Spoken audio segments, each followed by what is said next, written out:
કુદરતી આપત્તિની અણધારી આફત વચ્ચે ગુજરાત સરકારે ધરતીપુત્રોના હિતને સર્વોચ્ચ પ્રાધાન્ય આપવાનો નિર્ધાર વ્યક્ત કર્યો છે. કમોસમી વરસાદથી ખેડૂતોના ઊભા પાકને થયેલા વ્યાપક નુકસાનમાં સરકાર પૂરી સંવેદનાથી તેમની પડખે ઊભી છે. મુખ્યમંત્રી ભૂપેન્દ્રભાઈ પટેલે સોશિયલ મીડિયા પ્લેટફોર્મ એક્સ પર પોસ્ટ કરીને આશ્વાસન પણ આપ્યું છે.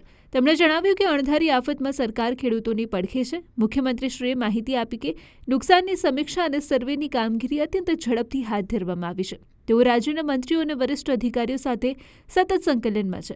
મુખ્યમંત્રી ભૂપેન્દ્રભાઈ પટેલે સ્પષ્ટ કર્યું છે કે આ સર્વેની કામગીરી પૂર્ણ થતાની સાથે જ ખેડૂતોને મદદરૂપ થવા માટે રાહત સહાય પેકેજ ટૂંક સમયમાં જાહેર કરવામાં આવશે. સરકારનો નિર્ધાર ધરતીપુત્રોને વિશ્વાસ અપાવે છે કે આ મુશ્કેલ સમયમાં રાજ્ય સરકાર તેમની સાથે મક્કમપણે ઊભી છે. સાથે જ કમોસમી વરસાદના કારણે ખેડૂતોને થયેલા નુકસાનના મામલે રાજ્યના નાયબ મુખ્યમંત્રી હર્ષભાઈ સંઘવીએ પણ મુખ્યમંત્રી ભૂપેન્દ્રભાઈ પટેલના નિર્ણયને આવકાર્યો છે અને સરકારના સંવેદનશીલ અભિગમની પ્રશંસા કરી છે.